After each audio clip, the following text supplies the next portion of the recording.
నా దగ్గర ఉంది. రైట్. ఇక నేను వార్తల్లోకి ఈరోజు ప్రధానంగా కూడా ఒక గోల్మాల్ కనబడ్డది నాకు. ఆ గోల్మాల్కు సంబంధించిన పరిస్థితి ఏందో ఒకసారి చూద్దాం. ఇక్కడ యూనిటీ గోల్మాల్ అట. ఏంది కథ? కేంద్ర ప్రభుత్వం పీఎం ఎక్తా మాటన భారీ రియల్ దందా అంటూ కూడా చూస్తున్నాం. అసలు ఏం జరిగింది ఇక్కడ, కథ ఏంది అనేది ఒకసారి మనం చూసే ప్రయత్నం అయితే చేద్దాం. ఒకసారి ఇక్కడ ఏం జరిగింది, ఎందుకు ఇంత దారి స్థాయిలో ఎక్కడైనా అవినీతి లక్షలలో కోట్లలో అని చెప్పొచ్చు. కానీ ఇది కాంగ్రెస్ ప్రభుత్వం కదా. అవినీతిని పోల్చేందుకు పదాలు సరిపోవడం లేదు. ఎందుకంటే అవినీతి కాదేది అనర్హం అనే తరహాలో అన్ని రంగాలలో విచ్చలవిడితనం పెరిగిపోయింది. ఇదైతే నిజం. ఎందుకంటే ఏ రోజు పేపరు మనం మార్నింగ్ న్యూస్ చేసినా కూడా పూర్తి స్థాయిలో అక్కడ మనకు కనబడే ప్రధానమైన అంశం ఏంది, పలానా సూట్ల భూదందా జరిగింది, పలానా సూట్ల బెదిరించిళ్ళు, భూములను కబ్జా చేసిళ్ళు, ఇంకో చోట ఏది పూర్తి స్థాయిలో ఎక్కడ చూసినా తెలంగాణ రాష్ట్ర వ్యాప్తంగా ఎక్కడ చూసినా కాడ ఏదో ఒక చోట ఈ దోపిడీ అయితే కాంగ్రెస్ ప్రభుత్వం వచ్చినప్పటి నుంచి అయితే చాలా స్పష్టంగా కనబడుతుంది. ఎందుకు కేంద్ర ప్రభుత్వ పథకాలు కూడా మినహాయింపు కాదని తాజాగా తేలింది. ఆఖరికి కేంద్ర పథకాలకు సంబంధించి కేంద్ర ప్రభుత్వ పథకాలలో కూడా మనోళ్ళు అవినీతి చేసిర్రు అనేది చాలా స్పష్టంగా ఉన్నది. మనోళ్ళు ఏం అవినీతి చేసిర్రో ఇప్పుడు చూద్దాం.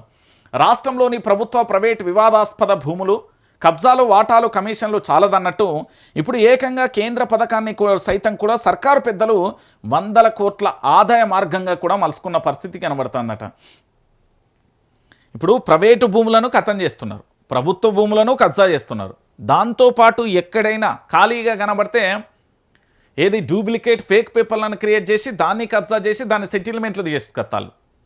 అదేది సరిపోదన్నట్టు ఆఖరికి సెంట్రల్లో కేంద్రంలో అధికారంలో ఉన్న భారతీయ జనతా పార్టీకి సంబంధించి ఇచ్చే పథకాలలో కూడా దాంట్లో కూడా మనోళ్ళు ఆదాయ మార్గాలు వెతికిర్రు. అంటే ఈ ప్రభుత్వం ఎంత గొప్ప పరిపాలన చేస్తుందో ఇక్కడ తెలంగాణ సమాజం మొత్తం ఆలోచించాలి. ఈ ప్రభుత్వం ఎంత గొప్ప పరిపాలన చేస్తుందో ఇక్కడ ఆలోచించాల్సిన విషయమే. ఇందుకు ప్రత్యక్ష ఉదాహరణ రాయదుర్గంలోని కేంద్ర ప్రభుత్వ భాగస్వామ్యంతో నిర్మిస్తున్న యూనిటీ మాల్. ఇందులో అవినీతి దందా పరిణామం ఎంతో తెలుసా? ఏకంగా ఆకాశాన్ని తాకాలా నిర్మించే భవనం అంతా కూడా ప్రభుత్వ పెద్దలు వారి సన్నిహిత రియల్ ఎస్టేట్ సంస్థలు కలిసి గుట్టుగా సాగిస్తున్న ఈ దందాలో అత్యంత విలువైన భూములు హారతి కర్పూరంలా కరిగిపోతుండగా రాష్ట్ర ఖజానా తీవ్రంగా కూడా నష్టం వాటిల్లుతున్నది.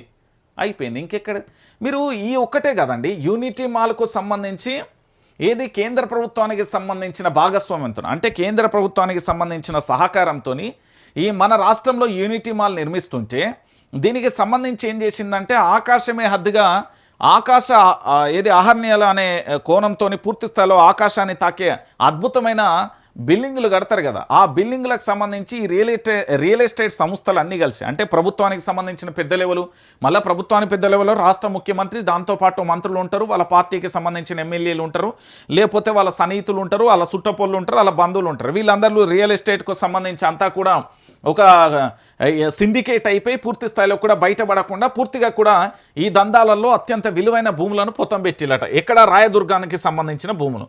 అయితే అపర్ణ వంశీరామ్ బిల్డర్స్తో కలిసి కాంగ్రెస్ సర్కార్ పెద్దల స్కెచ్ ఏంది అంటే 2 నిర్మాణ సంస్థలు, ఒకటి అపర్ణ కానీ వంశీరామ్కి సంబంధించిన ఈ బిల్డర్స్తోని ప్రభుత్వం ఏం చేసిందంటే వాళ్ళతో చేతులు కలిపేసి కథం కేంద్ర ప్రభుత్వానికి సంబంధించిన పథకాలకు కేంద్ర ప్రభుత్వం ఏదైతే భాగస్వామ్యంతో నిర్మిస్తున్నదో దాంట్లో ఏకంగా కూడా దాన్ని ఆదాయ వనరుగా కూడా ఇట్లా కూడా మార్చుకోవచ్చా అంటే మన రాష్ట్ర ముఖ్యమంత్రి యనుమల రేవంత్ రెడ్డి గారిని వాళ్ళ యొక్క ప్రభుత్వాన్ని చూసి చాలా నేర్చుకోవాలి. ఎందుకంటే కేంద్ర పథకాలలో కూడా కథం పెట్టే ప్రయత్నం. ఎందుకంటే రాష్ట్ర ఖజానాకు ప్రత్యక్షంగా సుమారు 1600 కోట్ల రూపాయల నష్టం. ఈ 1600 కోట్ల రూపాయలు ఏవైతే ఉన్నాయో అవి ఎవరి జేబులోకి వెళ్తున్నాయి అనేది ఇక్కడ ఇంపార్టెంట్. ఇంకొక అంశం ఏంటంటే ప్రజల సొమ్మును ఇంత దర్జాగా కూడా తినొచ్చు అంటే కాంగ్రెస్ను చూసే నేర్చుకోవాలి. దాదాపుగా 1600 కోట్ల రూపాయలకు సంబంధించిన నష్టం వాటిల్లుతున్నది అంటే ఈ 1600 కోట్ల రూపాయలకు సంబంధించి ఎవరి జేబులోకి వెళ్తాయి? రాయదుర్గంలో నిర్మాణానికి బీఆర్ఎస్ హయాంలో పచ్చజెండా, డెవలపర్కు కేవలం లీజుకు ఇచ్చేందుకు మాత్రమే నాడు అనుమతి. ఇక్కడ చాలా స్పష్టంగా ఏమున్నదంటే రాయదుర్గంలోని భారతీయ జనతా పార్టీకి సంబంధించి, అంటే కేంద్ర ప్రభుత్వం భాగస్వామ్యంతో నిర్మిస్తున్న ఏదైతే ఆకాశాన్ని తాకే బిల్డింగ్లు ఏవైతే ఉన్నాయో దానికి సంబంధించి ఆ నిర్మాణానికి కేవలం బీఆర్ఎస్ ప్రభుత్వం ఏం చేసిందంటే సరే ఓకే నిర్మాణాలు చేస్తారా చేయండి అని ఆ పచ్చజెండా ఊపింది. అక్కడ ఏంది అంటే డెవలపర్కు సంబంధించి కేవలం లీజుకు మాత్రమే ఇచ్చేందుకు బీఆర్ఎస్ ప్రభుత్వం గతంలో ప్రభుత్వం అధికారంలో ఉన్నప్పుడు చెప్పింది, లీజుకు మాత్రమే. కానీ కాంగ్రెస్ అధికారంలోకి రాగానే పాత ప్రణాళికకు సీఎం కోటరి రీడిజైన్ చేసిందట. ఏం చేసింది అనేది చూద్దాం. 6 ఎకరాలలో 2 టవర్ల నిర్మాణంతో తెరవెనక అనధికారిక ఒప్పందం. అగ్రిమెంట్లో కేంద్ర రాష్ట్రాల వాటా కింద 34% విస్తీర్ణం కుదింపు. ఏది ఎకరా 237 కోట్ల విలువ చేసే చోట నిర్మాణ సంస్థకు భారీగా మేలు.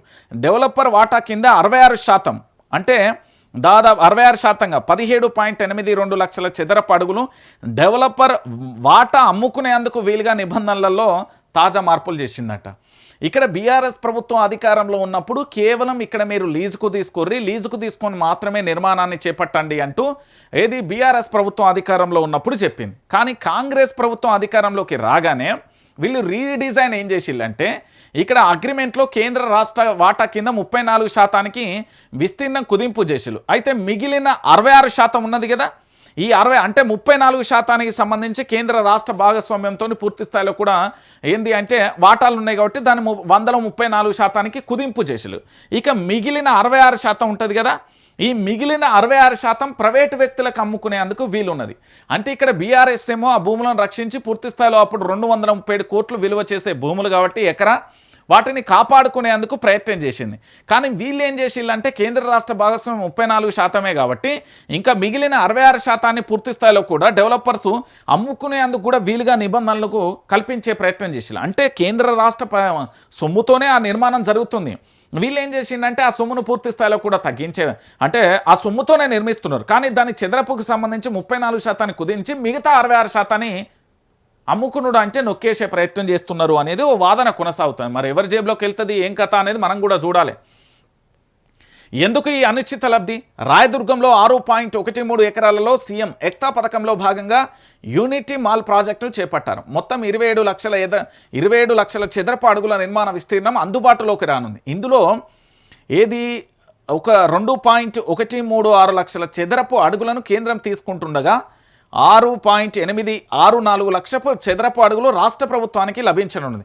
అంటే 1500 కోట్ల విలువైన భూమిని ఉచితంగా ఇస్తున్న రాష్ట్ర ప్రభుత్వానికి దక్కుతున్నది మాత్రం 824 కోట్లు మాత్రమే.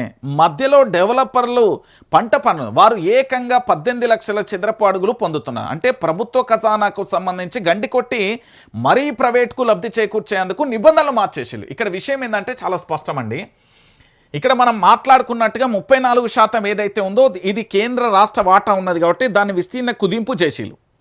అంటే దాదాపుగా తెలంగాణ రాష్ట్రానికి సంబంధించి మొత్తం కేంద్ర ఏది ఇందులో 2.136 లక్షల చదరపు అడుగులను కేంద్రం తీసుకున్నది, 6.864 చదరపు అడుగులు రాష్ట్ర ప్రభుత్వానికి లభించినది. ఇక మిగిలిన ఉన్నది కదా 18 లక్షల చదరపు అడుగులు, ఇది డెవలపర్లకి వెళ్ళిపోతుంది. అంటే దాదాపుగా 66%కి సంబంధించి వీళ్ళు ఇక్కడ నిర్మాణం చేపట్టిన తర్వాత కేంద్ర రాష్ట్ర ప్రభుత్వ భాగస్వామ్యంతో నిర్మించిన తర్వాత ఆ బిల్డర్ ఎవరైతే ఉన్నారో ఆ 18 లక్షల చదరపు అడుగులు ఏదైతే వాళ్ళకు దక్కుతుందో దాన్ని పూర్తి స్థాయిలో కూడా అమ్ముకునే హక్కు ఉన్నది. అంటే సాధారణంగా ఒక భూమిని కింద ఇచ్చేటప్పుడు భూ యజమానికి డెవలపర్కు సగం వాటా నిర్ణయిస్తారు.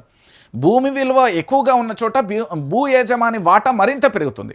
అది రాయదుర్గం దేశంలోనే రికార్డు స్థాయిలో 237 కోట్లు పలికిన ప్రాంతం. ఇంత విలువైన చోట ప్రైవేటు ప్రభుత్వ భాగస్వామ్యంతో ఏది పీపీపీ నిర్మిస్తున్న యూనిట్ మాల్లో సర్కారు వాటా సర్కారు వాటా సగం కన్నా ఎక్కువగా ఉండాలి. కానీ 34% ఎట్లొచ్చింది అనేది ప్రశ్న. ఇది మన రేవంత్ రెడ్డి చెప్పాలి.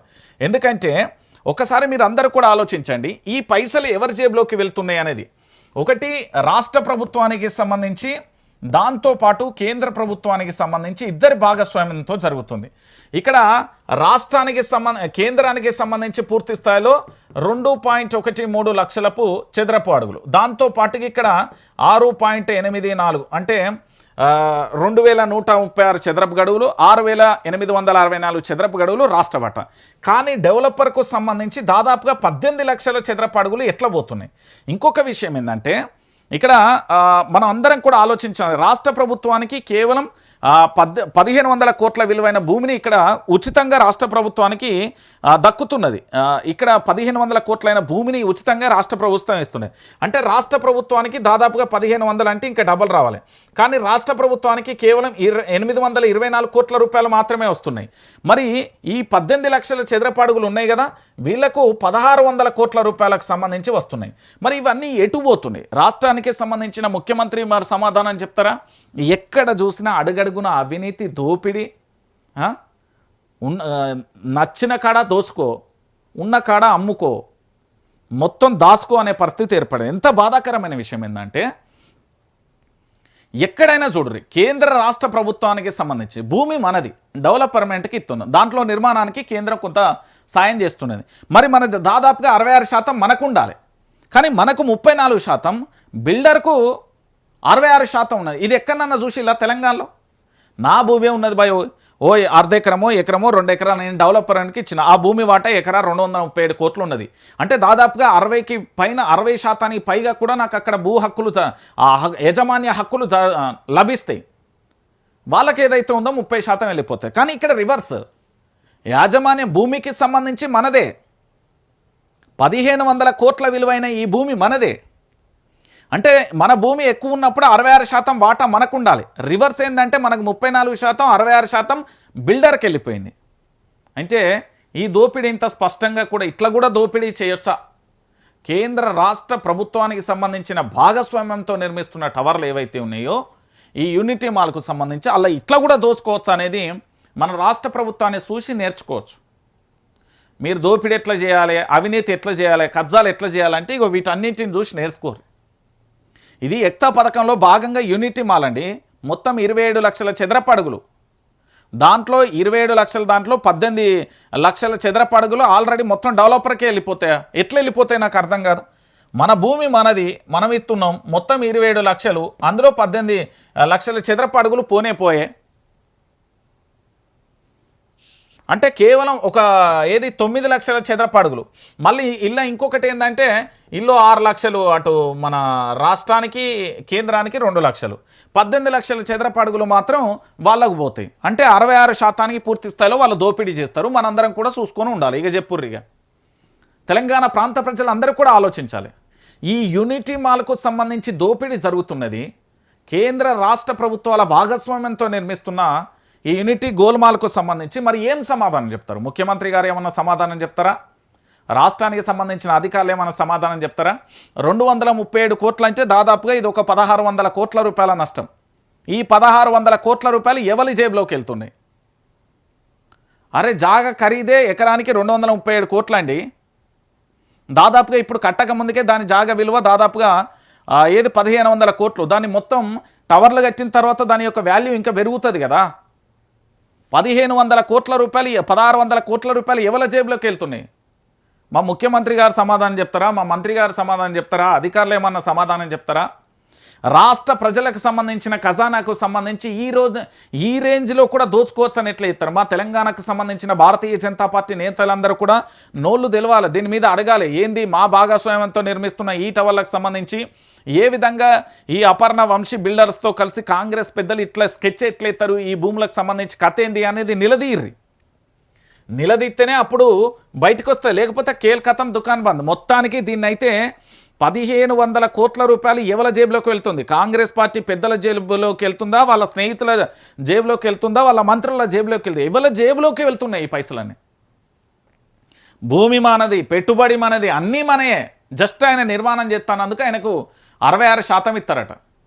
కేంద్ర ప్రభుత్వం పైసలు, రాష్ట్ర ప్రభుత్వం పైసలు అన్నీ కలిపి చేస్తే మనకు పూర్తి స్థాయిలో 18 లక్షల చదరపు అడుగులకు, మొత్తం 27 లక్షల చదరపు అడుగులలో ఆ పెద్ద మనిషి ఏది వంశీరామ్, ఏది అపర్ణ బిల్డర్స్కు దాదాపుగా 18 లక్షల చదరపు అడుగులు ఇస్తారు. ఇక ఇంతకంటే ఘోరం, ఇంతకంటే దారుణం ఇంకేముంటుంది?